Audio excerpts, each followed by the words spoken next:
Hello friend, जय हिंद, नमस्कार। आप सभी का फिर से हमारी इस YouTube channel GK GS discussion YouTube platform पर आप सभी का स्वागत है। तो आपको पता है कि 2011 से लेकर 2022 तक जितने भी प्रीवियस क्वेश्चन पूछे गए हैं बिहार एसएससी में, चाहे वह स्नातक स्तरीय हो या इंटर स्तरीय, ये सभी प्रश्नों का समावेश हम पार्ट बाय पार्ट लेकर के आपके लिए लेके आ रहे हैं। ठीक है, और साथ ही साथ धाकड़ डिस्कशन के साथ आपके सामने हम उपस्थित होते हैं। और ये वीडियो आपको अपलोड मिलता है सुबह 6 बजे, तो आप लोग देखना बिल्कुल ना भूलिएगा। ठीक है, और अगर हम बात करते हैं आज की सीरीज का, तो आज हमारा जो है 326 से है। कितना से है? 326 से चलने वाला है 350 तक। ठीक है, तो 25 क्वेश्चन का ये सीरीज है। क्योंकि इसमें काफी डिस्कशन होने के कारण क्वेश्चन का जो संख्या है कम रहता है, और बीच बीच में हम लाइव इसको ला करके आपको रिवीजन भी कराने वाले हैं। तो आप लोग जरूर इस चैनल से जुड़े रहिए और वीडियो को लास्ट तक जरूर देखिए, काफी कुछ सीखने को मिलेगा। ठीक है, और इसका पीडीएफ प्राप्त करने के लिए आपको मेरा जीके जीएस डिस्कशन और टेलीग्राम चैनल है ऑफिशियल करके, वहां पर आपको पीडीएफ भी मिल जाएगा। ठीक है, तो चलिए शुरुआत करते हैं आज की सेशन का। आज हमारा जो सेशन है ये 10वां है। ठीक है, चलिए पहला क्वेश्चन की अगर हम बात करते हैं तो क्या कर रहा है, नोबेल पुरस्कार किस देश के द्वारा दिया जाता है? नोबेल पुरस्कार, तो नोबेल पुरस्कार एक ऐसा पुरस्कार है जिससे आपसे क्वेश्चन हमेशा अराइज करते रहता है। तो इसके बारे में हम लोग टोटली चीज जानेंगे कि आखिर नोबेल पुरस्कार होता क्या है, किसने किसके याद में दिया जाता है, कितने क्षेत्रों में दिया जाता है और कब से दिया जाता है। ठीक है, चलते हैं, शुरुआत करते हैं। तो नोबेल पुरस्कार आपसे प्रश्न पूछा है किस देश द्वारा दिया जाता है, तो आपको स्वीडन के द्वारा। किसके द्वारा दिया जाता है? स्वीडन के द्वारा। अब इसकी पृष्ठभूमि को हम लोग समझते हैं नोबेल पुरस्कार के बारे में। ठीक है, ध्यान से समझने की कोशिश कीजिएगा। नोबेल पुरस्कार,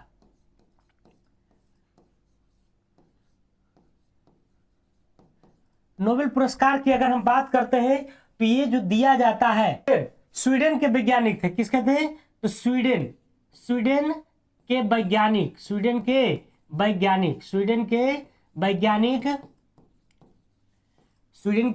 वैज्ञानिक अल्फ्रेड नोबेल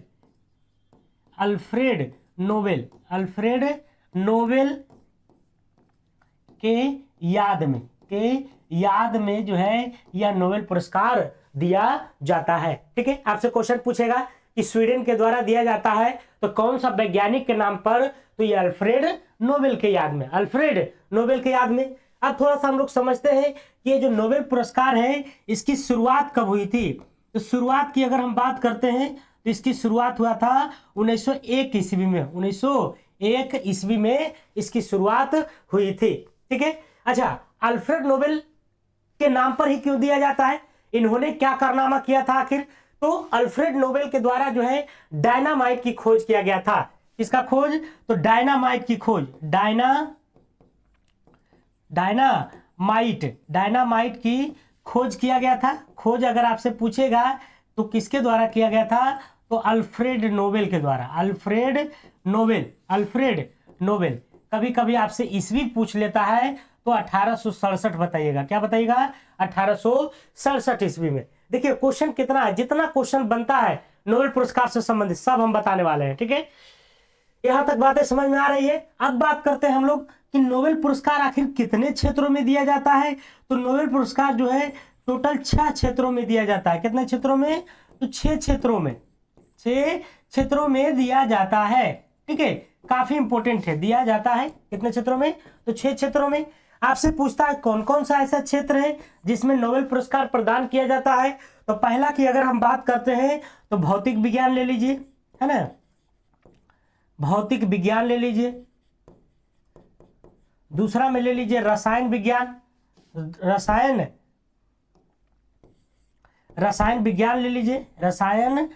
ले लीजिए। ठीक है, और तीसरा की अगर हम बात करते हैं तो तीसरा में ले लीजिए आपको भौतिक विज्ञान हो गया, रसायन विज्ञान हो गया, और ले लीजिए चिकित्सा शास्त्र के क्षेत्र में भी दिया जाता है। ठीक है, चौथा नंबर की अगर हम बात करते हैं तो चौथा नंबर में जो दिया जाता है वह शांति के क्षेत्र में दिया जाता है। 5वां नंबर की बात करते हैं तो साहित्य के क्षेत्र में दिया जाता है, साहित्य के क्षेत्र में। और छठा जो है वो आपको अर्थशास्त्र है। किस क्षेत्र में? तो अर्थशास्त्र के क्षेत्र में दिया जाता है। तो देख लीजिए ये 6वें क्षेत्रों को आप लोग को कंठाग्र होना चाहिए कि कितने क्षेत्रों में नोबेल पुरस्कार। तो सबसे पहले सब्जेक्ट वाला, भौतिक में, रसायन में और चिकित्सा में, ये 3 गो सब्जेक्ट वाला, और शांति साहित्य, और लास्ट में अर्थशास्त्र के क्षेत्रों में दिया जाता है। आपसे क्वेश्चन पूछता है कि जो अर्थशास्त्र है, पहले अर्थशास्त्र में नहीं दिया जाता था, लेकिन अर्थशास्त्र को बाद में जोड़ा गया, मतलब अर्थशास्त्र में जो नोबेल पुरस्कार दिया जा रहा है, यहां से एक पॉइंट नोट कीजिएगा कि इसमें जो है नोबेल पुरस्कार, नोबेल पुरस्कार देने की घोषणा की अगर हम बात करते हैं तो घोषणा हुआ था आपको 1968 कि चलो भाई अर्थशास्त्र में भी दिया जाएगा। 1968 में घोषणा कर दिया गया, लेकिन दिया कब गया? पहली बार अर्थशास्त्र में अगर पूछेगा कि पहली बार कब दिया गया तो 1969 में। ठीक है, अर्थशास्त्र में यही सब पॉइंट हम बनाते हैं, देखिएगा ध्यान से। अर्थशास्त्र में पहली बार नोबेल प्राइज जो दिया गया है वो कब दिया गया? तो नोबेल प्राइज दिया गया था 1969 में।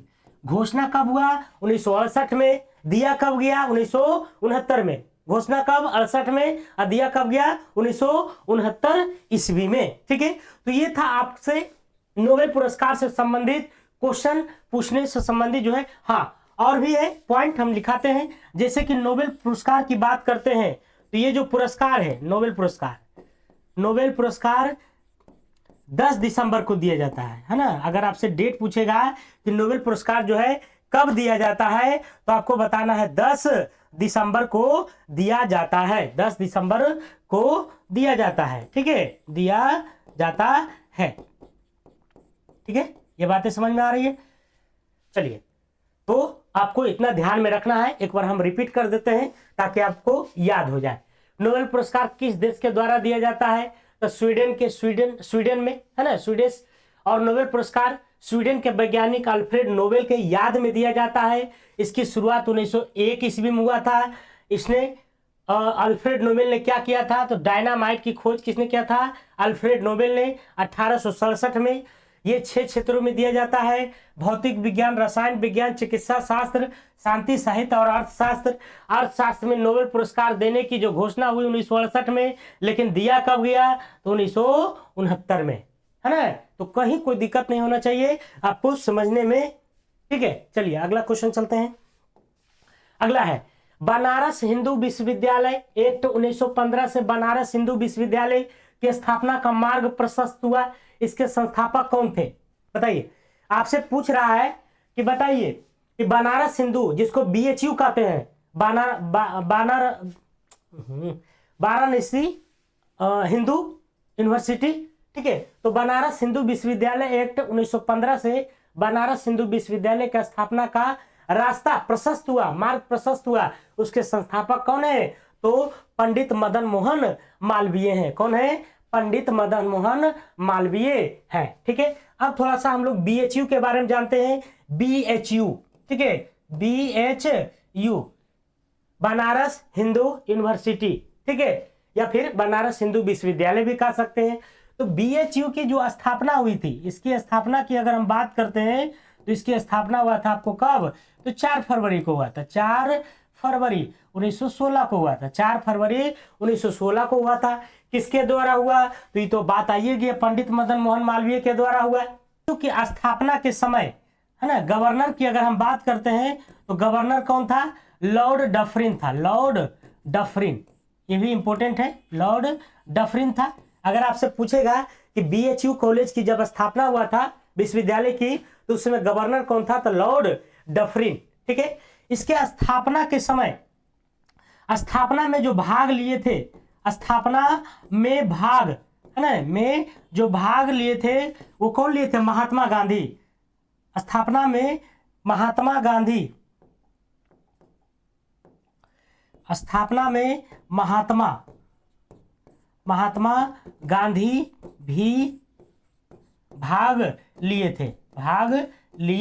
थे। आपसे अगर पूछेगा कि बताइए BHU के जब स्थापना हो रहा था तो उस समय निम्नलिखित में से कौन सा नेता भाग लिए थे? तो महात्मा गांधी। महात्मा गांधी इंपोर्टेंट है, इसलिए इन्हीं का देगा ऑप्शन में नेम, ठीक है। तो महात्मा गांधी आराम से आप मार सकते हैं। तो महात्मा गांधी ने भाग लिए थे, ठीक है। तो इतना सारा बातें आपको ध्यान में रखना है, ठीक है। अगर हम बात करते हैं हिंदू महासभा का, एक और क्वेश्चन पूछता है कि हिंदू महासभा की स्थापना किसके द्वारा किया गया था। हिंदू महासभा की स्थापना की अगर हम बात करते हैं तो किसके द्वारा किया गया था, तो मालवीय के द्वारा, मदन मोहन मालवीय, है ना। मदन मोहन मालवीय की अगर हम बात करते हैं तो इनको महामना के नाम से जाना जाता है। महामना उपनाम से कभी क्वेश्चन पूछेगा कि महामना उपनाम से किसे जाना जाता है, तो मदन मोहन मालवीय को जाना जाता है, ठीक है। और हिंदू महासभा की स्थापना भी मालवीय ने किया था। और कब किया था, तो 1915 में, 1915 ईस्वी में जो है इसकी स्थापना किया गया था। किसकी, तो हिंदू महासभा की स्थापना किया गया था, ठीक है। तो ये बातें समझ में आ गई बीएचयू के बारे में। तो बीएचयू की स्थापना 4 फरवरी 1916 को हुआ था। गवर्नर कौन था, लॉर्ड डफरिन। स्थापना में किसने जो है भाग लिए थे, महात्मा गांधी। और हिंदू महासभा की स्थापना मालवीय ने किया था। पंडित मदन मोहन मालवीय का महामना उपनाम से जाना जाता है, ठीक है। और रविन्द्रनाथ टैगोर को गुरुजी के नाम से जाना जाता है, गुरुजी, ठीक है। रविन्द्रनाथ टैगोर को भी नोबेल पुरस्कार दिया गया था, ठीक है। सबसे पहले जो भारत में नोबेल पुरस्कार दिया गया था वो रविंद्रनाथ टैगोर को दिया गया था। किसको दिया गया था, रविंद्रनाथ टैगोर को। किस पुस्तक के लिए, तो किस पुस्तक के लिए दिया गया था, तो ये दिया गया था आपको गीतांजलि के लिए, ठीक है। इनको जो नोबेल प्राइज दिया गया था, अभी मैंने नोबेल प्राइज के बारे में चर्चा किया था। नोबेल पुरस्कार जो दिया गया था वो कब दिया गया था, 1913 में दिया गया था। किस पुस्तक के लिए, तो गीतांजलि के लिए, गीतांजलि पुस्तक के लिए, ठीक है। गीतांजलि पुस्तक के लिए इनको नोबेल पुरस्कार दिया गया था। मोतीलाल नेहरू की बात करते हैं तो नेहरू रिपोर्ट आपको ध्यान में होगा। नेहरू रिपोर्ट जो तैयार किए थे वो पंडित मोतीलाल नेहरू के द्वारा ही किया गया था 1929 ईस्वी में, 1929 ईस्वी में, ठीक है। चलिए आगे बढ़े हम लोग। अगला करा, वांदीपुर नेशनल पार्क किस राज्य में अवस्थित है।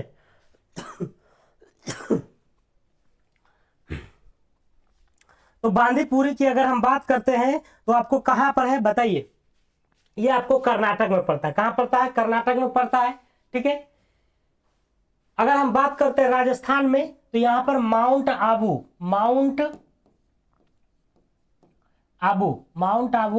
अभ्यारण्य है ना। माउंट आबू अभ्यारण्य की अगर हम बात करते हैं तो ये आपको कहां पड़ता है, तो राजस्थान में पड़ता है। माउंट आबू कहां है, राजस्थान में है। मध्य प्रदेश की अगर हम बात करते हैं तो यहां पर आपको क्या है बताइए। पश्चिम बंगाल की बात करते हैं तो बक्सा टाइगर रिजर्व है, बक्सा टाइगर रिजर्व है। बक्सा टाइगर रिजर्व कहां पर स्थित है, तो आपको जो है कहां पर है, तो पश्चिम बंगाल में। बक्सा टाइगर रिजर्व कहां है, तो पश्चिम बंगाल में है, ठीक है। यहां पर मध्य प्रदेश की बात करते हैं तो पेंच है ना, पेंच नेशनल टाइगर रिजर्व की अगर हम बात करते हैं तो ये कहां पर है, तो मध्य प्रदेश में है। कहां है, मध्य प्रदेश में है। तो चारों का चारों हो गया, चारों का चारों यहां पर हो गया। बांदीपुरी नेशनल पार्क कर्नाटक में हो गया। बक्सा टाइगर रिजर्व, यहां से क्वेश्चन पूछा जाता है, बक्सा टाइगर रिजर्व कहां है, पश्चिम बंगाल। कभी बुक्सा कभी बक्सा देता है। पेंच national tiger reserve Madhya Pradesh में। माउंट आबू अभ्यारण्य जो है ये कहां पर स्थित है, तो आपको राजस्थान में। माउंट आबू अभ्यारण्य कहां है, राजस्थान में। माउंट आबू राजस्थान में, ठीक है। अगर हम बात करते हैं एक अपना जो है वाल्मीकि, ठीक है, बिहार में। उसके पहले अगर देखा जाए तो आपसे पूछता है जिम कार्बेट, ठीक है, Jim Corbett National Park. Jim Corbett National Park की अगर हम बात करते हैं तो ये कहां पर स्थित है, तो उत्तराखंड में है। उत्तराखंड में जिम कार्बेट नेशनल पार्क कहां है, उत्तराखंड में, ठीक है। और इस जिम कॉर्बेट नेशनल पार्क को जो राष्ट्रीय दर्जा मिला था, राष्ट्रीय दर्जा की अगर हम बात करते हैं तो 1936 में मिला था। कब मिला था? 1936 में मिला था। Jim Corbett national park Uttarakhand में है और इसको राष्ट्रीय दर्जा 1936 में दिया गया था, ठीक है, 1936 में दिया गया था।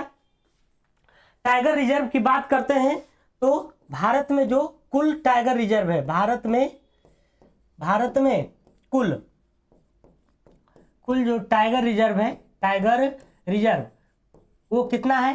तो 53 है। कितना है? 53 है। भारत में कुल टाइगर जो है रिजर्व का अभ्यारण्य कहाँ कितना है? तो 53 में, जिसमें बिहार की अगर हम बात करते हैं तो बिहार में जो है आपको एक बेतिया में है वाल्मीकि टाइगर रिजर्व। पहला नंबर की बात करते हैं वाल्मीकि का, ठीक है, यहां से क्वेश्चन पूछा जाता है बीपीएससी में। वाल्मीकि टाइगर रिजर्व की बात करते हैं तो ये आपको कहां पर पड़ता है? ये बेतिया में पड़ता है, जिसको हम लोग पश्चिमी चंपारण कहते हैं। पश्चिमी चंपारण भी लिख सकते हैं, पश्चिमी चंपारण। वाल्मीकि टाइगर रिजर्व कहाँ है? तो पश्चिमी चंपारण बेतिया में है। एक और बिहार में खुलने जा रहा है, जैसे कि कैमूर वन्य जीव अभ्यारण्य, कैमूर टाइगर रिजर्व ये दूसरा हो जाएगा। बिहार में क्या हो जाएगा? दूसरा हो जाएगा। तो कैमूर टाइगर रिजर्व जो है कैमूर में ही है। कैमूर, तो वाल्मीकि टाइगर और कैमूर टाइगर रिजर्व ये दोनों अपना बिहार में है, बाकी जो है अन्य जगह पर है, ठीक है। तो भारत में कुल टाइगर रिजर्व अगर पूछेगा तो 53। जिम कॉर्बेट नेशनल पार्क कहाँ? उत्तराखंड में है। इसको राष्ट्रीय दर्जा कब मिला? 1936 में। पश्चिम बंगाल में क्या? बक्सा टाइगर रिजर्व है, ठीक है। मध्य प्रदेश में पेंच नेशनल टाइगर रिजर्व है और राजस्थान में माउंट आबू जो है टाइगर रिजर्व है। माउंट आबू टाइगर रिजर्व स्थित है। ओके, अगला क्वेश्चन, निम्नलिखित में कौन सा एक भारत का राष्ट्रीय जलीय प्राणी है? भारत का राष्ट्रीय जलीय प्राणी के बारे में पूछा जा रहा है। तो जलीय जो प्राणी है वो कौन है? तो गंगा की डॉल्फिन है। गंगा की डॉल्फिन है, ठीक है। तो भारत का राष्ट्रीय जो जलीय प्राणी है वह गंगा की क्या है? तो डॉल्फिन है। डॉल्फिन को जो राष्ट्रीय जलीय प्राणी घोषित किया गया था वो कब किया गया था? तो 18 मई 2010 को जलीय है ना, जलीय प्राणी जो है इसको क्या किया गया? तो घोषित किया गया। जलीय प्राणी घोषित किया गया कब? तो 18 मई 2010 को जलीय प्राणी के रूप में घोषित किया गया। किसको? तो गंगा की डॉल्फिन को। आपसे क्वेश्चन पूछता है कि बताइए डॉल्फिन, बिहार में जो है डॉल्फिन अनुसंधान संस्थान कहाँ है? बिहार में डॉल्फिन अनुसंधान संस्थान की अगर हम बात करते हैं तो ये कहाँ पर स्थित है? बताइए, बिहार में डॉल्फिन अनुसंधान संस्थान, तो ये पटना में है। कहाँ है? तो पटना में है, ठीक है। लेकिन अगर आपसे पूछेगा कि बताइए बिहार में डॉल्फिन संरक्षण केंद्र है ना, संरक्षण संस्थान जो है ये कहाँ पर है? तो विक्रमशिला में है। कहाँ है? विक्रमशिला है। और ये विक्रमशिला कहाँ पड़ता है? भागलपुर में। विक्रमशिला विश्वविद्यालय आप लोग जानते ही है, वहीं पर जो है ये आपको संरक्षण केंद्र कहाँ है? तो आपको विक्रमशिला में। कहाँ है? तो विक्रमशिला में स्थित है, ठीक है। तो ये बातें ध्यान में रखना है। और शोध संस्थान अगर पूछेगा तो पटना में है, और डॉल्फिन संरक्षण केंद्र अगर पूछेगा तो कहाँ है? भागलपुर में है, ठीक है। अगर आपसे पूछेगा कि बताइए डॉल्फिन का जो वैज्ञानिक नाम है वो क्या है? डॉल्फिन का वैज्ञानिक नाम अगर पूछेगा तो क्या बताएगा? प्लैटिना है ना, प्लैंटिका गैंगेटिका है सर, है ना, प्लैंटिका गैंगेटिका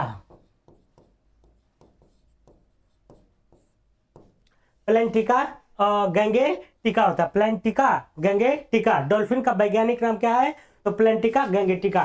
तो डॉल्फिन क्या हमारा? जलीय, राष्ट्रीय जलीय जीव प्राणी है, राष्ट्रीय जलीय जीव क्या है तो प्राणी है। 18 मई, जिसे जो है 18 मई 2010 को जलीय प्राणी घोषित किया गया था। बिहार में अगर डॉल्फिन अनुसंधान संस्थान देखा जाए तो ये पटना में है, पटना NIT देखें वहीं पर है, ठीक है। और अगर बिहार में डॉल्फिन संरक्षण संस्थान अगर पूछेगा तो विक्रमशिला विश्वविद्यालय और विक्रमशिला भागलपुर में है। डॉल्फिन का वैज्ञानिक नाम जो है प्लेंटिका गैंगेटिका है, प्लेंटिका गैंगेटिका है, ठीक है। चलिए अगला क्वेश्चन चले। कह रहा कि हरित क्रांति संबंधित है, तो हरित क्रांति की अगर हम बात करते हैं तो ये जो है आपको किससे संबंधित है तो खाद्य उत्पादन में वृद्धि से, ठीक है। हरित क्रांति के बारे में समझते हैं थोड़ा सा, जितने भी रिलेटेड क्वेश्चन आते हैं सभी मैं बताने की कोशिश करता हूं।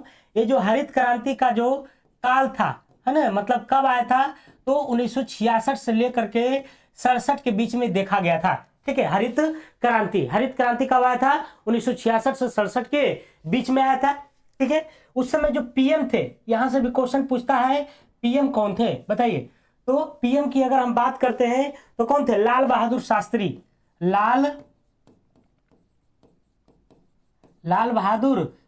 जी थे। लाल बहादुर शास्त्री जी उस समय जो है प्रधानमंत्री के रूप में थे। हरित क्रांति आपसे पूछता है कि किस फसल में देखा गया था, तो किस फसल में तो गेहूं में, ठीक है। गेहूं में देखा गया था। यहां से भी क्वेश्चन पूछता है कि किस फसल में जो हरित क्रांति आया था तो गेहूं के फसल में। हरित क्रांति के जो जनक भारत में, है ना, जनक भारत में अगर देखा जाए तो MS स्वामीनाथन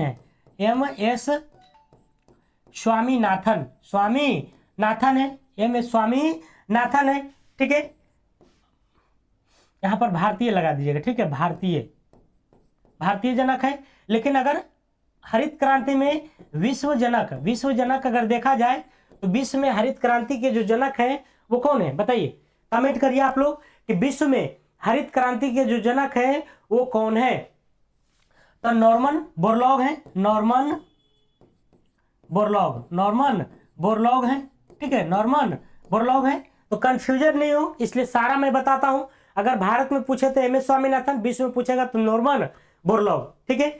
नॉर्मन बोरलॉग के बारे में पूछता है कि ये जो है कहां पर शोध कर रहे थे, ठीक है। तो मैक्सिको में जो है ये गेहूं पर शोध कर रहे थे, मैक्सिको में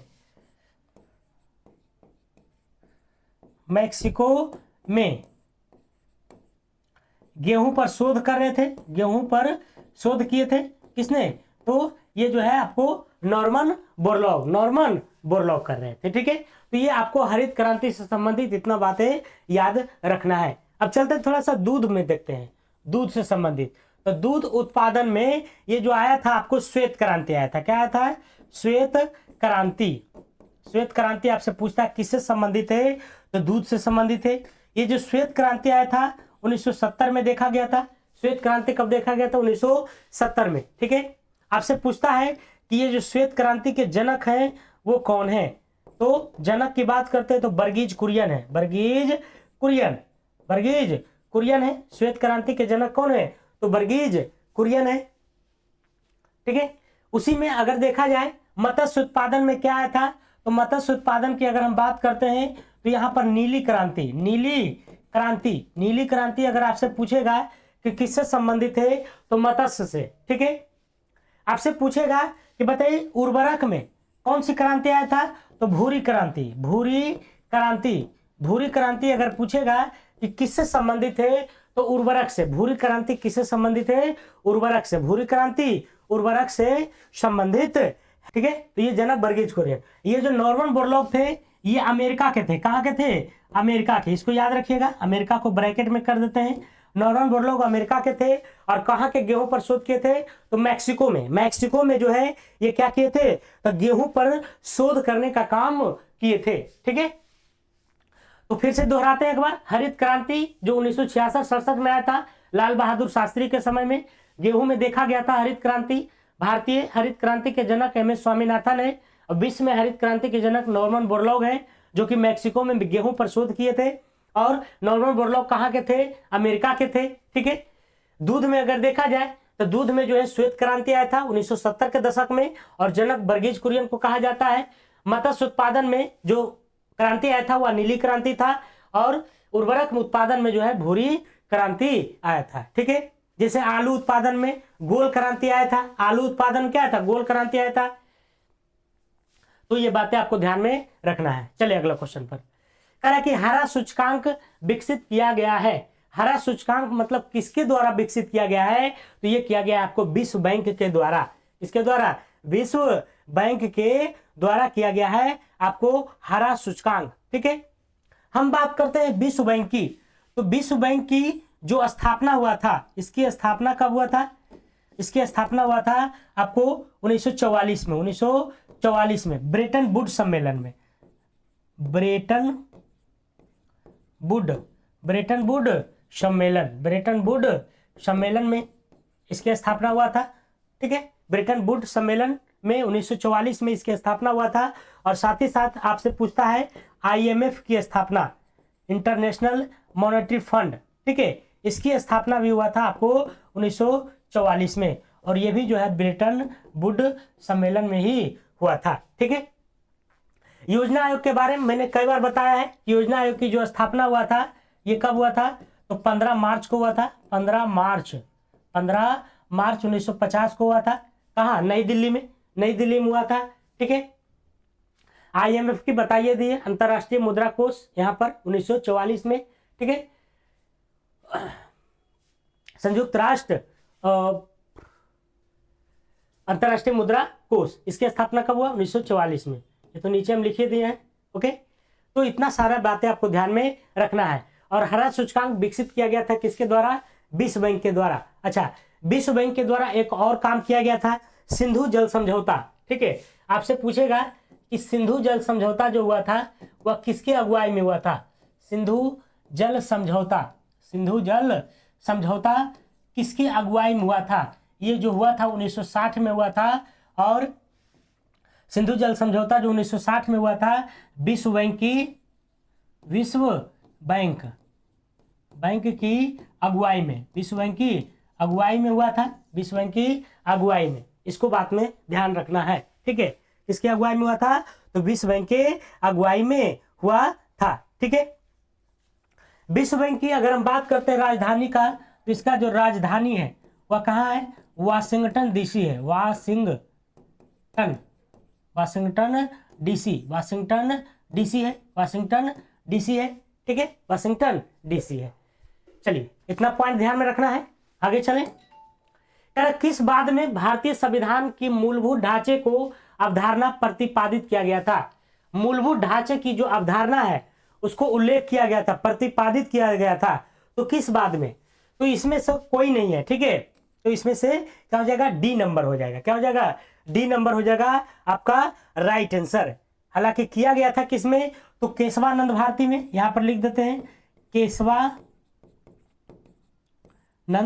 भारती बनाम, है ना, भारती लिख देते हैं केशवानंद भारती बनाम केरल राज्य में, है ना।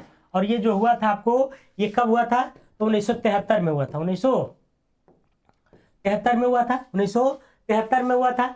इंदिरा साहनी बाद की अगर हम बात करते हैं तो इसमें जो है आपको SC या ST की आरक्षण से संबंधित था। आरक्षण SC/ST का आरक्षण से संबंधित था। इंदिरा साहनी बाद।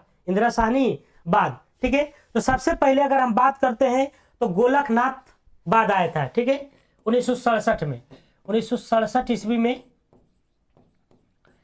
में क्या आया, गोलकनाथ बनाम केरल राज्य। ठीक है, ये कब आया था, 1967 में। इसमें क्या कहा गया, ध्यान से समझिएगा। गोलकनाथ बनाम केरल राज्य 1967 में जो आया था, इसमें कहा गया कि संसद जो है संविधान के मौलिक अधिकार में संशोधन नहीं कर सकता है। ठीक है, संविधान के मौलिक अधिकार में संसद संशोधन नहीं कर सकता है। ठीक है, तो ये मना कर दिए गोलकनाथ बनाम केरल राज्य ने 1967 में जो आया था। लेकिन वही फिर 1973 ईस्वी में, 1973 में जो केशवानंद भारती बनाम केरल राज्य आया, तो इसमें जो है सुप्रीम कोर्ट ने कहा कि नहीं, मौलिक अधिकार में संशोधन किया जा सकता है, लेकिन मूल ढांचा जो है उसका प्रभाव नहीं आना चाहिए। ठीक है, मूल ढांचा को जो है प्रभाव नहीं होना चाहिए, है ना, इसको प्रभाव नहीं होना चाहिए, लेकिन जो है संविधान में संशोधन कर सकता है संसद। ठीक है, लेकिन संविधान के आधारभूत ढांचा को नहीं बदल सकता है या फिर उसमें छेड़छाड़ नहीं होगा। तो दो बातें हो गई। सबसे पहले तो आपसे पूछता है कि बताइए कि गोलकनाथ बनाम केरल राज्य ये कब हुआ था? 1967 में, जिसमें मौलिक अधिकार में संशोधन करने का अधिकार नहीं दिया गया। दिया गया किसमें? तो आपको केशवानंद भारती बनाम केरल राज्य में दिया गया 1973 में, लेकिन इसमें भी बोला कि मूल ढांचा को छोड़ करके। ठीक है, मूल ढांचा को छोड़ करके। ओके, तो ये दोनों बातों को ध्यान में रखना है। ठीक है, एक आया था 1980 ईस्वी में मिनर्वा मिल्स केस। ठीक है, तो उसको याद रखिएगा। 1980 में मिनर्वा मिल्स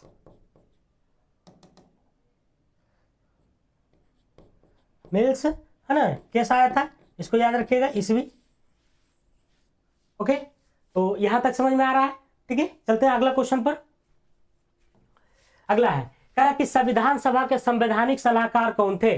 तो संवैधानिक सलाहकार जो थे BN राव थे, BN राव यानी कि बेनेगल नरसिम्हा राव। संविधान सभा की अगर हम बात करते हैं तो इसकी जो पहली बैठक हुई थी, पहली बैठक हुई थी 9 दिसंबर को हुई थी, 9 दिसंबर 1946 को हुआ था। ठीक है, दूसरी की अगर हम बात करते हैं तो दूसरी जो बैठक हुआ था 11 दिसंबर को हुआ था 1946 को, और तीसरी जो हुआ था, तीसरी बैठक वह 13 दिसंबर को हुआ था, 13 दिसंबर 1946 को हुआ था। ठीक है, ये तो बात आपको ध्यान में रखना है कि पहली बैठक 9 दिसंबर, दूसरी बैठक 11 दिसंबर और तीसरी बैठक 13 दिसंबर 1946 को हुआ था। इसको प्रथम बैठक भी कह सकते हैं। ठीक है, इसमें जो अस्थायी अध्यक्ष थे, अस्थायी अध्यक्ष के रूप में जो थे वो कौन थे? सच्चिदानंद सिन्हा थे,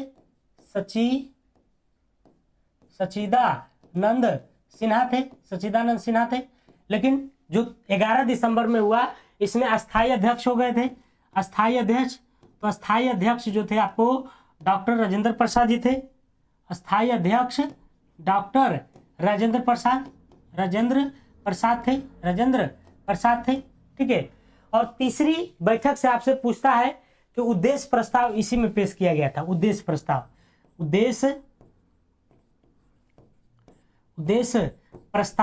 पेश किया गया था किसमें? तो आपको 1946 में, 13 दिसंबर 1946 संविधान सभा के तीसरी बैठक में उद्देश्य प्रस्ताव को पेश किया गया था। और किसके द्वारा किया गया था? तो पेश जो है आपको नेहरू के द्वारा, पंडित जवाहरलाल नेहरू के द्वारा जो है ये क्या किया गया था? तो पेश किया गया था पंडित जवाहरलाल नेहरू। उद्देश्य प्रस्ताव पेश किया गया था किसके द्वारा? नेहरू जी के द्वारा। कब? 13 दिसंबर 1946 को तीसरी बैठक में। ठीक है, लेकिन ये जो उद्देश्य प्रस्ताव है ये जो लागू हुआ था कब? मतलब प्रस्ताव तो पेश किया गया है वो 13 दिसंबर, लेकिन लागू जो हुआ था वो आपको 22 जनवरी को 1947 को। अगर आपसे पूछेगा कि संविधान सभा की अंतिम बैठक कब हुआ था? संविधान सभा की अंतिम बैठक अगर आपसे पूछेगा तो क्या बताना है? अंतिम बैठक कब हुआ था? 24 जनवरी को, 24 जनवरी 1950 को, 24 जनवरी 1950 को हुआ था। 24 जनवरी 1950 को अंतिम बैठक हुआ था और उसमें जो है 284 सदस्य ने जो है हस्ताक्षर किया था। किस पर? तो संविधान पर। ठीक है, याद रखिएगा। और आपसे क्वेश्चन पूछता है कि बताइए संविधान दिवस जो मनाया जाता है, संविधान दिवस जो मनाया जाता है प्रत्येक साल, वो कब मनाया जाता है? तो 26 नवंबर को मनाया जाता है संविधान दिवस के रूप में, ठीक है। तो कहीं दिक्कत नहीं है, सब ठीक है। अगला क्वेश्चन, निम्नलिखित में से कौन सी एक समिति ने नागरिकों के मूल कर्तव्य को 1976 में सम्मिलित करने की अनुशंसा की? किसने किसकी समिति के सिफारिश पर? तो ये था आपको स्वर्णसिंह समिति के सिफारिश पर, स्वर्णसिंह समिति के सिफारिश पर। पहले संविधान में मौलिक कर्तव्य नहीं था, लेकिन यही सरदार स्वर्णसिंह समिति के सिफारिश पर 42वां संविधान संशोधन के द्वारा 1976 में 10 मौलिक कर्तव्य को जोड़ा गया। ठीक है, तो यहाँ पर जो है 1976 में सम्मिलित करने की, तो मौलिक कर्तव्य की अगर हम बात करते हैं, मौलिक कर्तव्य की, तो ये जो है आपको अनुच्छेद की अगर हम बात करते हैं तो किस में है? 51 के ए में है, 51 ए में है। अगर हम बात करते हैं भाग का, तो भाग जो है 4 के ए में है, 4 के ए में है। ठीक है, बात करते हैं कहाँ से लिया गया है, तो रूस से लिया गया है। कहाँ से लिया गया मौलिक कर्तव्य? तो रूस के तर्ज पर लिया गया है। ठीक है, मौलिक कर्तव्य वर्तमान में जो है कितने हैं? तो वर्तमान की अगर हम बात करते हैं तो वर्तमान में 11 गो है। मौलिक कर्तव्य कितना है? 11 गो है। पहले कितना था? पूर्व में जो था वो कितना था? पूर्व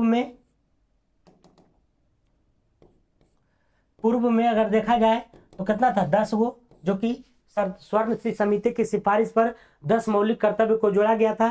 ठीक है, आपसे पूछेगा 11वां मौलिक कर्तव्य, 11वां कर्तव्य को जो है कब जोड़ा गया? कर्तव्य को कब जोड़ा गया?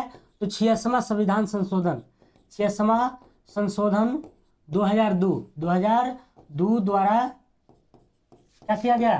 तो जोड़ा गया। ठीक है, तो 11वां मौलिक कर्तव्य जो है 86वां संविधान संशोधन 2002 द्वारा जोड़ा गया।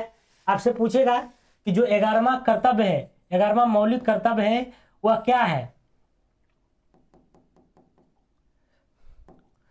11वां कर्तव्य की अगर हम बात करते हैं तो क्या है? तो 6 से 14 वर्ष के बच्चों को निःशुल्क शिक्षा का प्रावधान किया गया है। निःशुल्क शिक्षा का प्रावधान किया गया है। 11वां मौलिक कर्तव्य कि आपका कर्तव्य है कि अपने बच्चों को जो है प्राथमिक शिक्षा देना है, और वो भी 6 से 14 वर्ष के बच्चों को निःशुल्क देना है। ठीक है, तो ये था आपको मौलिक कर्तव्य से संबंधित। ओके, कोठारी समिति की बात करते हैं तो ये आपको शिक्षा से संबंधित है। किससे संबंधित है? तो शिक्षा से है। ठीक है, शिक्षा से संबंधित है। और अगर बात करते हैं अशोक मेहता समिति, तो पंचायती राज व्यवस्था से है, पंचायती राज व्यवस्था से संबंधित है, पंचायती राज व्यवस्था से है। बलवंत राय भी जो है आपको, ये भी जो है पंचायती राज व्यवस्था से है। ठीक है, अशोक मेहता समिति जो है ये कब आया था? 1957 में, सॉरी, अशोक मेहता 77 में आया था। ठीक है, 77 में आया था, 1977 में, और बलवंत राय का 1957 में। हमारी जो भारत में पंचायती राज व्यवस्था चलती है वह किस पर आधारित है? तो बलवंत राय मेहता समिति पर आधारित है। ठीक है, और बलवंत राय मेहता समिति के जो पंचायती राज व्यवस्था है वो कितने स्तरीय है? त्रिस्तरीय है। कैसा है? तो त्रिस्तरीय है ना, गांव स्तर पर, ब्लॉक स्तर पर और जिला स्तर पर त्रिस्तरीय है। ठीक है, तो ये बातें आपको ध्यान में रखना है। अगला क्वेश्चन, सर्वोच्च न्यायालय का न्यायाधीश अपना त्याग पत्र दे सकता है? तो सर्वोच्च न्यायालय का न्यायाधीश जो है सुप्रीम कोर्ट के, वो किसको देगा? राष्ट्रपति को देगा। किसको देगा? राष्ट्रपति को देगा। सर्वोच्च न्यायालय की बात करते हैं तो इसका जो है वर्णन 124 से लेकर के 147 के बीच में है। ठीक है, 124 कहता है कि भारत में एक सर्वोच्च न्यायालय होगा।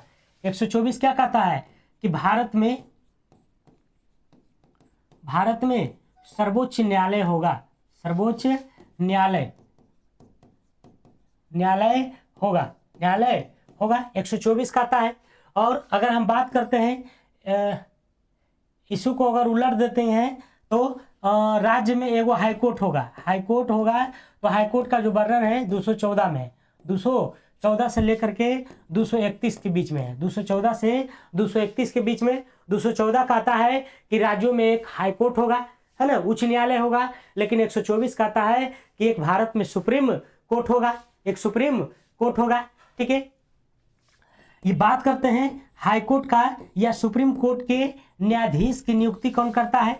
न्यायाधीश की नियुक्ति की अगर हम बात करते हैं तो इसकी नियुक्ति कौन करते हैं? राष्ट्रपति करते हैं, राष्ट्रपति महोदय करते हैं। वहीं पर अगर देखा जाए हाई कोर्ट में, तो हाई कोर्ट में जो है राज्यपाल के अनुमति से, राज्यपाल के सलाह पर जो है राष्ट्रपति के द्वारा हाई कोर्ट के मुख्य न्यायाधीश की नियुक्ति किया जाता है। लेकिन सुप्रीम कोर्ट में जो न्यायाधीश की नियुक्ति होती है राष्ट्रपति के द्वारा होता है। आई दोनों के न्यायाधीश की जो नियुक्ति होती है कॉलेजियम प्रणाली से। कैसे होती है? कॉलेजियम प्रणाली से होती है। ठीक है, कॉलेजियम प्रणाली से होती है इसकी नियुक्ति होती है। ठीक है, अगर हम बात करते हैं इसकी कार्यकाल का, तो हाई कोर्ट का जो कार्यकाल है वह 62 वर्ष है, लेकिन सुप्रीम कोर्ट का जो कार्यकाल है वह 65 वर्ष है। ठीक है, हाई कोर्ट के मुख्य न्यायाधीश कैसे बन सकता है? तो या तो फिर 10 साल वकालत का जो है एक्सपीरियंस होना चाहिए। ठीक है, 10 साल क्या होना चाहिए? वकालत का एक्सपीरियंस होना चाहिए, तभी आप जो है न्यायाधीश बन सकते हैं। ओके, हाई कोर्ट 62 वर्ष और सुप्रीम कोर्ट कितना? तो 65 वर्ष होता है। ठीक है, तो सर्वोच्च न्यायालय के न्यायाधीश अपना पद त्याग पत्र किसको देगा? तो राष्ट्रपति को देगा। ठीक है, किसको देगा? राष्ट्रपति को देगा। चलिए अगला क्वेश्चन। अब बात करते हैं शपथ का। तो हाईकोर्ट का जो शपथ दिलाता है वह राज्यपाल दिलाते हैं, और सुप्रीम कोर्ट के जो शपथ दिलाते हैं मुख्य न्यायाधीश को वो कौन दिलाते हैं? तो राष्ट्रपति दिलाते हैं। ठीक है, अगला, निर्वाचन आयुक्त को पद से हटाया जा सकता है। कैसे हटाइएगा? तो निर्वाचन आयुक्त को जो पद से हटाया जाएगा वो मुख्य निर्वाचन किसके द्वारा हटाया जाएगा बताइए? 336 का। इनमें से कोई नहीं है। ठीक है, ऐसे तो इनको जो हटाया जाता है, आपको निर्वाचन आयुक्त को पद से हटाया जा सकता है। तो इनको हटाने के लिए जो है आपको राष्ट्रपति महोदय द्वारा, है ना, राष्ट्रपति हो सकता है। तो राष्ट्रपति तो ऑप्शन में है नहीं, राष्ट्रपति हो जाएगा। राष्ट्रपति द्वारा जो है हटाया जाता है। तो हटाने से पहले जो है संसद के दोनों सदनों से पास होता है, संसद के दोनों सदन से, लोकसभा से और राज्यसभा से, कि हाँ इनका जो है कार्य ठीक ठाक से संवैधानिक नहीं है, तो इनको हटाया जाए। तो दोनों सदन से पास होकर के उसके बाद उसी के मंतव्य पर राष्ट्रपति के द्वारा हटाया जाता है। ठीक है, बात करते हैं निर्वाचन आयोग की। तो निर्वाचन आयोग का जो वर्णन है, निर्वाचन आयोग का जो वर्णन है वह अनुच्छेद कितना से कितना है?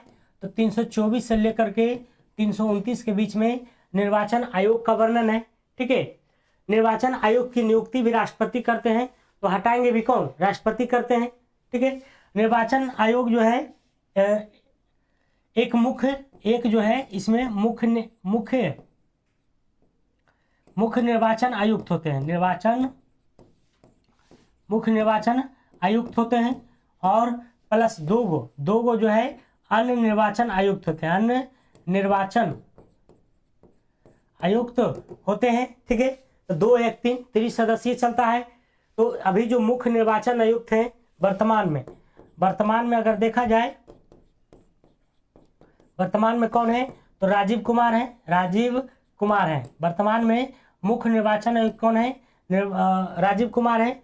और अन्य की बात करते हैं, अन्य निर्वाचन आयुक्त जो है वो कौन है बताइए? तो एक तो है ज्ञानेश कुमार है, और दूसरा की अगर हम बात करते हैं तो दूसरा जो है, दूसरा नाम भूल रहे हैं, दूसरा की अगर हम बात करते हैं तो दूसरा कौन है? सुखविंदर सिंह संधू है। कौन है?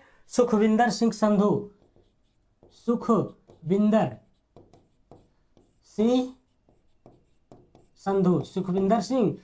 है। तो तीनों को ध्यान में रखना है।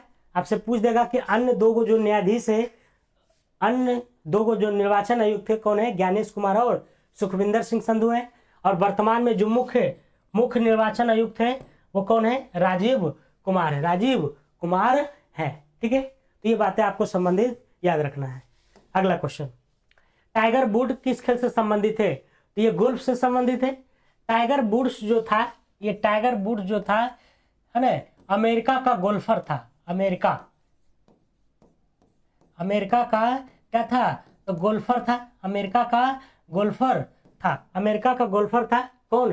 Tiger Woods. ठीक है, बात करते हैं हॉकी का, तो हॉकी जो है आपको जैसे कि फेस ऑफ जो संबंधित है, फेस ऑफ शब्द जो है वह किससे संबंधित है, हॉकी से संबंधित है। अब पोलो की बात करते हैं तो माइलेट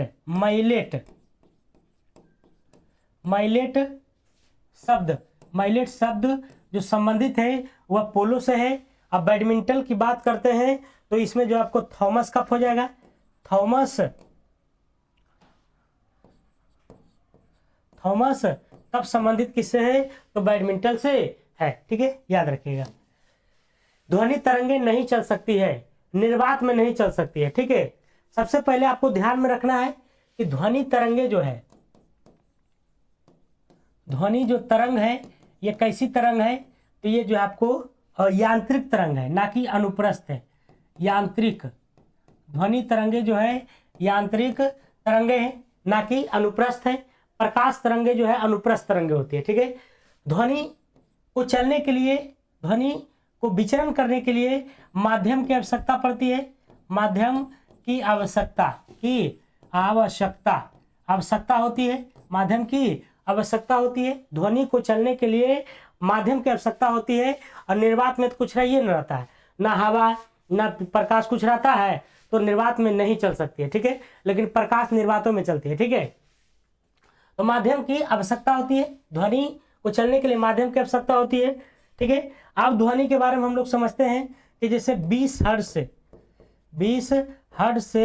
20,000 हर्ट्ज, 20,000 हर्ट्ज को जो है हम लोग क्या कहते हैं, तो श्रव्य ध्वनि कहते हैं, श्रव्य तरंगे कहते हैं, या फिर ऑडिएबल ध्वनि कह सकते हैं, ठीक है। वहीं पर बात करते हैं 20,000 से अधिक की अगर हम बात करते हैं तो इसको जो है क्या कहते हैं, पराश्रव्य तरंगे कहलाता है, ठीक है। वहीं पर अगर हम बात करते हैं 20 हर्ट्ज से कम अगर देखा जाए तो इस सुनने लायक नहीं रहता है, ठीक है। इसको जो हम लोग अब श्रव्य कहते हैं, क्या कहलाता है, अब श्रव्य तरंगे के श्रेणी में रखा जाता है, ठीक है।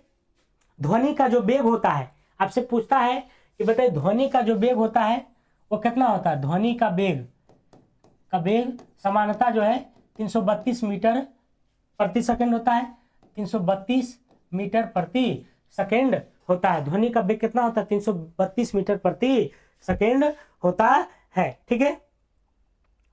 चलिए अगला क्वेश्चन चले। अगला क्वेश्चन की अगर हम बात करते हैं, चलते हैं अगला क्वेश्चन पर। एक कार्बन क्रेडिट किसके बराबर होता है, एक कार्बन क्रेडिट मिल गया, मतलब क्या मिल गया, तो 1000 किलोग्राम कार्बन डाइऑक्साइड के बराबर मिल गया, 1000 किलोग्राम कार्बन डाइऑक्साइड। और कार्बन डाइऑक्साइड आपको पता है कि हमारे पर्यावरण के लिए कितना हानिकारक है, ठीक है। तो ये बड़े बड़े जो उद्योग लगा रहता है उसको जो है कार्बन क्रेडिट मिलता है। ये कार्बन क्रेडिट मिल गया, मतलब जो तुम प्रदूषण जो फैला रहे हो उसको कंट्रोल करो, है ना, कंट्रोल करो। एक कार्बन क्रेडिट बराबर 1000 किलोग्राम कार्बन डाइऑक्साइड होता है, ठीक है। अच्छा, आपसे पूछता है कि बताइए क्योटो प्रोटोकॉल जो हुआ था, क्योटो प्रोटोकॉल जो है ये कब हुआ था, 1997 में। और ये क्योटो प्रोटोकॉल जो है किससे संबंधित है, तो जलवायु परिवर्तन पर जो है ये प्रोटोकॉल हुआ था, जलवायु परिवर्तन पर, मतलब जलवायु परिवर्तन हो रहा है इसके लिए क्योटो प्रोटोकॉल हुआ था। और उसमें लक्ष्य रखा गया था कि जो है कार्बन की मात्रा को जो है क्या करना है, कम करना है। तो क्योटो प्रोटोकॉल 1997 में हुआ था, ठीक है। क्योटो प्रोटोकॉल कब हुआ था, 1997 में। चलिए याद रखिएगा। अगला क्वेश्चन, कौन सा तत्व का प्रयोग सोलर सेल में किया जाता है, तो सोलर सेल में जो है सिलिकॉन का प्रयोग किया जाता है। सिलिकॉन के अलावा अगर देखा जाए तो आपको जो है सिलिकॉन हो गया है, जर्मेनियम हो गया है, जर्मेनियम, ये सब क्या है, तो अर्धचालक है। कभी कभी पूछ देता है कि बताइए कौन सा तत्व प्रयोग सोलर सेल में किया जाता है, तो नाम नहीं दे करके क्या दे देगा, अर्धचालक। तो अर्धचालक का प्रयोग जो है सोलर सेल के रूप में किया जाता है, ठीक है। तो जर्मेनियम हो गया, सिलिकॉन हो गया, ये सब क्या है, तो अर्धचालक है। ये सब क्या है, तो अर्धचालक के श्रेणी में आता है। ठीक है, बात करते हैं सोलर सेल का। तो सोलर सेल क्या काम करता है? सोलर सेल जो काम करता है वह क्या करता है? तो प्रकाश ऊर्जा को विद्युत ऊर्जा में, प्रकाश ऊर्जा को विद्युत ऊर्जा में बदलता है, विद्युत ऊर्जा में परिवर्तित करता है। प्रकाश ऊर्जा को विद्युत ऊर्जा में परिवर्तित करने का काम कौन करता है? तो सोलर सेल करता है। ठीक है, सोलर सेल जो है ये आपको वोल्टीय सेल के प्रभाव पर चलता है।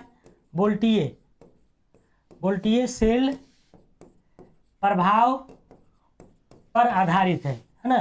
किस पर आधारित है? तो वोल्टीय सेल पर आधारित है। सोलर सेल किस पर आधारित है? तो वोल्टीय सेल पर आधारित है। ठीक है, चलते हैं अगला क्वेश्चन पर। कह रहा है कि बल्ब, इलेक्ट्रिक बल्ब में फिलामेंट जो बना होता है वो किसका बना होता है? तो फिलामेंट कौन नहीं जानता है? टंगस्टन का बना होता है। लेकिन आप ये नहीं जानते होंगे कि टंगस्टन जो मिश्रण है वह किसका किसका मिश्रण है? टंगस्टन, बताइए। तो ये आपको निकेल का है, निकेल प्लस तांबा का, निकेल प्लस तांबा का है। और ये 80% और ये 20%, ये 80 और ये 20 होता है। ठीक है, तो टंगस्टन, इलेक्ट्रिक बल्ब में फिलामेंट जो बना होता है वह किसका बना होता है? तो टंगस्टन का बना होता है। और टंगस्टन किसका किसका मिश्रण है? तो निकेल और तांबा का, निकेल और तांबा का। ठीक है, टंगस्टन की अगर हम बात करते हैं तो इसका जो गलनांक है, टंगस्टन का गलनांक कितना है? तो लगभग 3422 डिग्री सेंटीग्रेड है। मतलब इतना से ऊपर जाएगा तबे गलेगा, तभी टंगस्टन गलेगा। ठीक है, तो गलनांक कितना है? 3422 डिग्री सेंटीग्रेड। नाइक्रोम की बात करते हैं तो इसका जो प्रयोग किया जाता है ना, इसका प्रयोग कहाँ करते हैं बताइए? तो हीटर में करते हैं। हीटर में जो है इसका प्रयोग करते हैं। आपको वाटर हीटर में प्रयोग करते हैं, वाटर हीटर में प्रयोग करते हैं। इसमें प्रयोग जो है नाइक्रोम का प्रयोग करते हैं। अच्छा, आपसे पूछ देगा कि नाइक्रोम में जो मिश्रण है वह किसका किसका है? तो निकेल प्लस क्रोमियम का है, निकेल प्लस क्रोमियम का है। Cr लिख देते हैं। निकेल प्लस क्रोमियम का जो मिश्रण है वह क्या है? तो आपको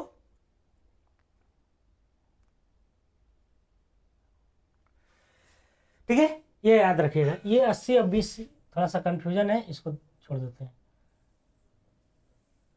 ओके, तो निकेल और तांबा याद रखिएगा, ये तो कंफर्म है। ठीक है, और मिश्रण निकेल प्लस क्रोमियम किसका है? तो ये आपको नाइक्रोम का है। अगला क्वेश्चन, मिनी माता व्याधि का मुख्य कारण क्या है? मिनी माता रोग जो होता है वह किसके अधिकता से होता है? तो ये होता है आपको पारद की अधिकता से, पारद की विषाक्तता से। ठीक है, कैडमियम की विषाक्तता से आपको इटाई होता है। इटाई रोग जो होता है वह किसके कारण होता है? कैडमियम के कारण होता है। किसके कारण? कैडमियम के कारण में। ठीक है, आपसे पूछता है कि बताइए बच्चों में प्रोटीन की कमी से क्या होता है? प्रोटीन की कमी से क्या होता है? तो क्वाशियोरकर होता है। क्वाशियोरकर रोग होता है। किसमें होता है? तो बच्चों में। किसमें होता है? तो बच्चों में होता है। तो प्रोटीन की कमी से कौन सा रोग होता है? क्वाशियोरकर रोग होता है। ठीक है, अच्छा, मिनीमाता अगर आपसे पूछा है तो मिनीमाता जो रोग हुआ था सबसे पहले, सर्वप्रथम की अगर हम बात करते हैं तो ये 1953 में हुआ था। कब हुआ था? 1953 में हुआ था, सर्वप्रथम 1953 में हुआ था। और ये जो है आपको जापान के क्योसो शहर में, जापान के क्योसो में है ना, जापान के क्योसो में सबसे पहले मिनीमाता देखा गया था। ओके, और इटाई कैडमियम से, प्रोटीन में बच्चों में प्रोटीन की कमी से क्वाशियोरकर। यदि राष्ट्रपति उपराष्ट्रपति अक्षम अथवा उनकी मृत्यु हो जाता है, मतलब राष्ट्रपति भी नहीं है उपराष्ट्रपति नहीं है, तो दोनों नहीं रहने की स्थिति में जो राष्ट्रपति का जो कार्यभार संभालेंगे वो कौन संभालेंगे? तो सर्वोच्च न्यायालय के मुख्य न्यायाधीश। ठीक है, ऐसा एक बार हुआ है 1969 में, है ना। 1969 ईस्वी में एम हिदायतुल्ला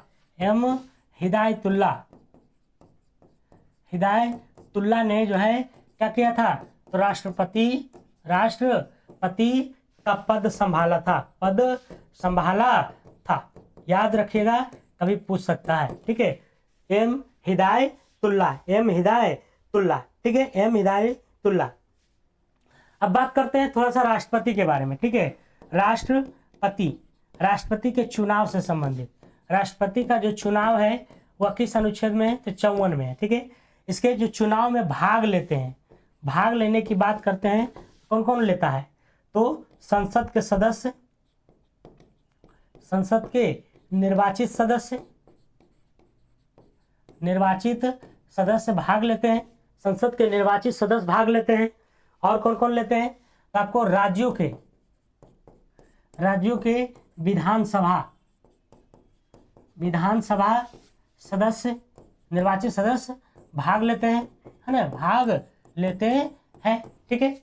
और विधान परिषद वाला नहीं लेते हैं, क्योंकि विधान परिषद सभी राज्यों में नहीं है, केवल 6 में है, इसलिए नहीं लेते हैं। और केंद्र शासित प्रदेश से अगर देखा जाए तो केंद्र शासित प्रदेश से कौन कौन लेते हैं, तो आपको दिल्ली लेते हैं, दिल्ली, जम्मू कश्मीर और पुदुचेरी, ये 3 गो जो केंद्र शासित प्रदेश है, ठीक है। यहाँ से भी आपको जो है क्या लिया जाता है, तो राष्ट्रपति के चुनाव में भाग लिया जाता है। और ये तीनों को भाग लेने के लिए स्पेशल प्रावधान किया गया था 17वां संविधान संशोधन करके 17वां संविधान संशोधन 1992 के तहत जो है ये तीनों भाग लेते हैं, ठीक है, याद रखिएगा। अगला है, भारत में प्रथम न्यूक्लियर विस्फोट 1974 में कहाँ हुआ था, तो सबसे पहले की बात करते हैं तो ये हुआ था आपको पोखरण में। पोखरण कहाँ पड़ता है, राजस्थान में,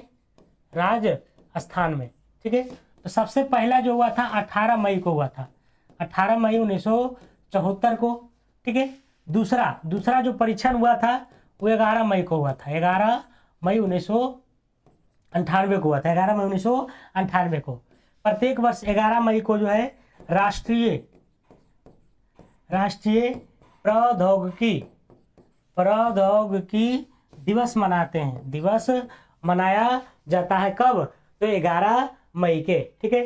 परमाणु कार्यक्रम के जनक किनको कहा जाता है, परमाणु कार्यक्रम के जनक की अगर हम बात करते हैं तो होमी जहांगीर भाभा, है ना, होमी जहांगीर भाभा को जाना जाता है परमाणु कार्यक्रम के जनक, ठीक है। और जो उपग्रह प्रक्षेपण केंद्र है वो कहाँ है, उपग्रह प्रक्षेपण जो केंद्र है वो आपको कहाँ है, तो श्रीहरिकोटा में है, और ये श्रीहरिकोटा कहाँ है, तो आंध्र प्रदेश में है, ठीक है, श्रीहरिकोटा दिया गया है। तो ये बातें समझ में आ रहा है। पहला का तो सब याद रखता है, लेकिन दूसरा को याद रखिएगा 11 मई। अम्ल वर्षा किनके द्वारा होने वाले पर्यावरण प्रदूषण के कारण होता है, तो सल्फर डाइऑक्साइड और कहाँ गया, कार्बन डाइऑक्साइड, नाइट्रस ऑक्साइड और सल्फर डाइऑक्साइड, यही होता है। नाइट्रस ऑक्साइड और सल्फर डाइऑक्साइड के कारण जो है क्या होता है, तो अम्ल वर्षा होती है, ठीक है, नाइट्रस ऑक्साइड और सल्फर डाइऑक्साइड। कारण निम्नलिखित में से किसे जैविक खाद के रूप में प्रयोग किया जाता है, तो जैविक खाद के रूप में जो है एजोला का प्रयोग करते हैं, और एजोला से बायोडीजल प्राप्त किया जाता है, बायोडीजल प्राप्त किया जाता है, ठीक है, ध्यान रखिएगा। यूरिया की बात करते हैं तो यूरिया में जो नाइट्रोजन है वह कितना है, तो 46% है। यूरिया की बात करते हैं तो सबसे पहले जो बनाया था कृत्रिम यूरिया जो बनाने का काम किया गया था वो किसके द्वारा किया गया था, तो बोहलर के द्वारा, बोहलर के द्वारा, ठीक है। यूरिया का जो सूत्र होता है NH2, है ना, CO और NH2, NH2 ये होता है किसका, यूरिया का फॉर्मूला होता है। और यूरिया को हम लोग कार्बामाइड के नाम से जानते हैं, कार्बामाइड के नाम से जाना जाता है किसको, यूरिया को किस नाम से, कार्बामाइड के नाम से जाना जाता है। अगला, गन पाउडर किसका मिश्रण है, गन पाउडर कहिए या बारूद कहिए, ठीक है। तो बारूद जो मिश्रण रहता है वह चारकोल का, सल्फर का एवं पोटेशियम नाइट्रेट का, चारकोल, सल्फर और पोटेशियम नाइट्रेट का। गन पाउडर या तो फिर बारूद कहिए, ठीक है, बारूद। बारूद की जो खोज किया गया था वह किसके द्वारा किया गया था, ये आपसे पूछता है, रोजर बेकन के द्वारा, ठीक है। गन पाउडर की जो खोज किया था, खोज किसने किया था, रोजर बेकन, रोजर बेकन के द्वारा किया गया था। गन पाउडर के खोज किसके द्वारा, रोजर बेकन के द्वारा किया गया था, ठीक है।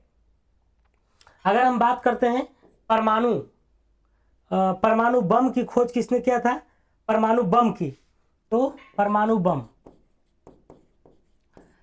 बम की खोज अगर आपसे पूछेगा तो किसने किया था, ओपेनहाइमर ने किया था, ठीक है। वहीं पर अगर पूछेगा परमाणु विखंडन की खोज जो है ये किसके द्वारा किया गया था, तो ओटोहन द्वारा जो है परमाणु विखंडन की खोज किया गया था, ठीक है। अगला क्वेश्चन, हाल ही में आर्सेनिक औषधि का किसके उपचार के लिए मुख्यतः प्रयोग करते हैं, तो कैंसर का, ठीक है, कैंसर का। एड्स की बात करते हैं तो इसके लिए एलिसा परीक्षण किया जाता है, एलिसा टेस्ट, ठीक है। एड्स में क्या होता है, प्रतिरोधक क्षमता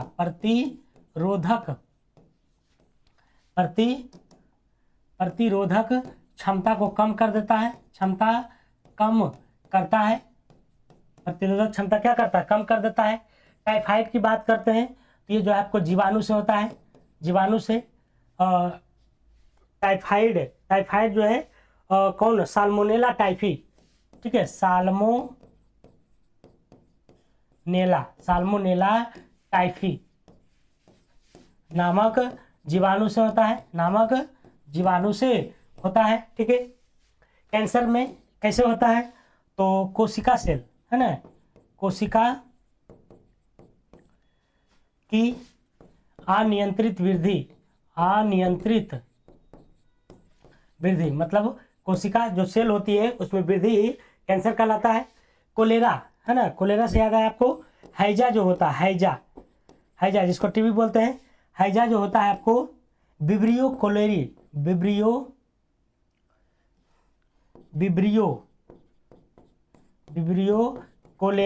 कोलेरा नामक जीवाणु से होता है, विब्रियो कोलेरो नामक जीवाणु से होता है क्या आपको, तो टीबी होता है, हैजा होता है, ठीक है, टीबी, ट्यूबरकुलोसिस जिसको कहते हैं।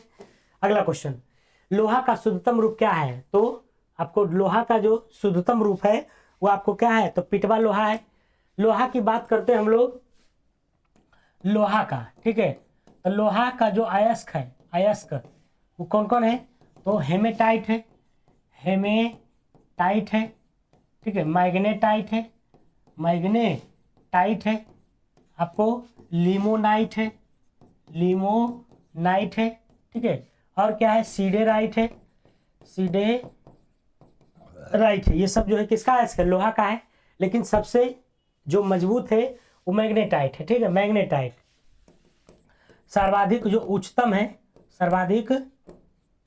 उच्चतम क्वालिटी का जो लोहा है वह कौन है, मैग्नेटाइट है।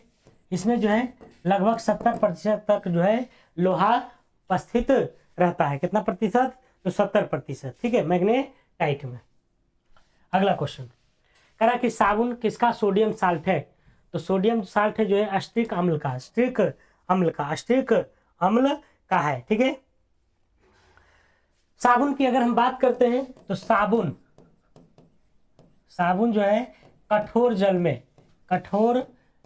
में झाग नहीं बनाते हैं,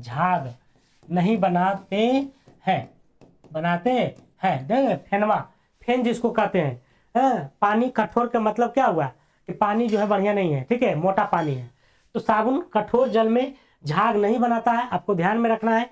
एक होता है आपको कार्बोलिक साबुन, ठीक है, तो कार्बोलिक साबुन का प्रयोग कहाँ किया जाता है, कार्बोलिक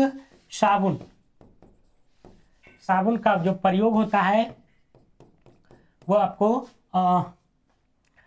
त्वचा वाला बीमारी में है ना, कार्बोलिक साबुन का प्रयोग त्वचा त्वचा के बीमारी है ना, त्वचा के बीमारी में प्रयोग किया जाता है, प्रयोग किया जाता है, याद रखिएगा। कैसा साबुन को? कार्बोलिक साबुन का। कार्बोलिक साबुन का प्रयोग कहाँ करते हैं? तो त्वचा में देखते हैं घाव घोसड़ा हो जाता है तो डॉक्टर साबुन देता है कि लीजिए साबुन लगा के है ना इसको डेली फ्रेश कीजिएगा। तो कैसा साबुन रहता है? कार्बोलिक साबुन रहता है। एगो होता है पोटेशियम साबुन, ठीक है, और एगो होता है सोडियम साबुन। तो सोडियम साबुन जो होता है वो काफ़ी जो है, सोडियम साबुन की बात करते हैं तो ये जो है आपको काफ़ी कड़क होता है। सोडियम साबुन जो है हार्ड होता है। सोडियम साबुन कैसा होता है? तो हार्ड होता है, ठीक है।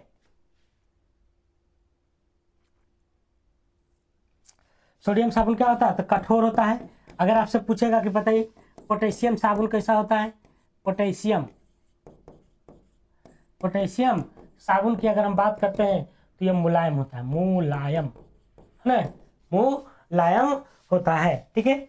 चलिए, तो ये हमारा जो है 25 क्वेश्चन था और साथ ही साथ उससे संबंधित डिस्कशन भी था। तो आपको क्लास कैसा लगा जरूर बताइएगा कमेंट बॉक्स में, और अच्छा लग रहा है तो लाइक कर दीजिएगा, शेयर कर दीजिएगा, स्टेटस में लगा लीजिएगा, और नए नए हैं तो सब्सक्राइब कर लीजिएगा, ठीक है, ताकि और भी लोग इसका जो है फ़ायदा उठा सके, क्योंकि नज़दीक आने वाला है एग्ज़ाम।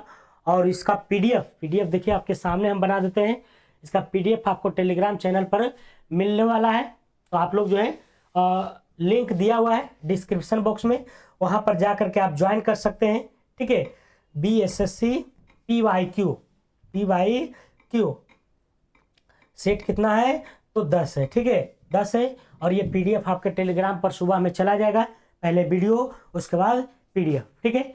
और तो खैर ये सब छोड़िए, थोड़ा बहुत होता है तो कोऑपरेट कीजिएगा, ओके। तो आप लोगों को क्लास अगर अच्छा लग रहा है तो ज़रूर इसको सपोर्ट कीजिएगा। तब तक के लिए आप अपना ध्यान रखिए। जय हिंद, जय भारत।